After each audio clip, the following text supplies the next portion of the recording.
আলহামদুলিল্লাহ, যে রমজান মাস পেল কিন্তু এই মাসে তার গুনাহ মাফ করতে পারল না, তার চেয়ে হতভাগা আর কি আছে।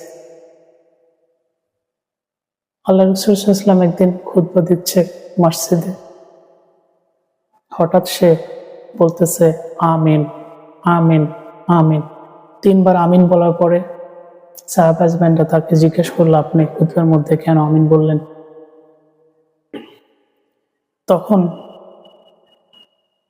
আল্লাহ রাসূল সাল্লাল্লাহু আলাইহি ওয়াসাল্লাম বলতেছে, যে ব্যক্তি আমার নাম শুনল আর সে দরুদ পড়ল না, তার ধ্বংস হোক। এই কথাটা স্বয়ং আল্লাহ বলছে, আর আমি বলছি আমিন। আল্লাহ তাআলা বলছে, এত বড় কথা দেখেন, আল্লাহ তাআলা নিজে বলছে যে আল্লাহ রাসূল সাল্লাল্লাহু আলাইহি ওয়াসাল্লাম নাম বলছে, আমার হাবিবের নাম বলছে, এই নাম শুনে কেউ দরুদ পড়ল না, তার ধ্বংস অনিবার্য, ধ্বংস হোক। আর আল্লাহ রাসূল সাল্লাল্লাহু আলাইহি ওয়াসাল্লাম বলছে আমিন। জিবরাইল আলাইহিস সালাম তার কাছে এসে বলছে, বৃদ্ধ পিতা মাতা পেল কিন্তু তার খেদমত করলো না, তার ধ্বংস অনিবার্য। আল্লাহ রাসূল সাল্লাল্লাহু আলাইহি ওয়াসাল্লাম বলছে আমিন।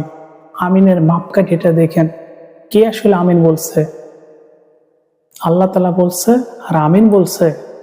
আল্লাহ বলছে তার ধ্বংস হোক অনিবার্য, আর আমিন বলছে আল্লাহ রাসূল সাল্লাল্লাহু আলাইহি ওয়াসাল্লাম। তাহলে কতটা কার্যকরী চিন্তা করেন।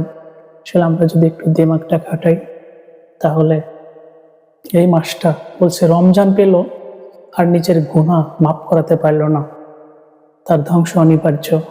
তার মতো ভিখারি, তার মতো হতভাগা আর এই দুনিয়াতে কেউ নাই। তাই আসুন, এই রমজান মাস আমরা পেয়েছি, আমরা চেষ্টা করি এবং আমাদের গুনার জন্য অনুতপ্ত হই আর আল্লাহর কাছে চাই।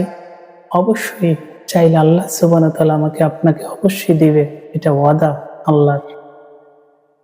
আর রমজান মাসের ফজিলত এটা কোনো লিপিবদ্ধ হবে না, আল্লাহ তাআলা নিজে তার প্রতিদান দেবে।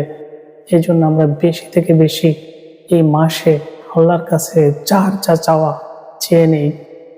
আর সবচাইতে গুরুত্বপূর্ণ যে কথাটা, যে আল্লাহ রাসূল সাল্লাল্লাহু আলাইহি ওয়াসাল্লাম বলছে যে আমি কি তোমাদের এমন একটা কথা শিখিয়ে দিব, এমন একটা টেকনিক, দোয়া করার টেকনিক শিখিয়ে দেব যেটা কবুল হবে।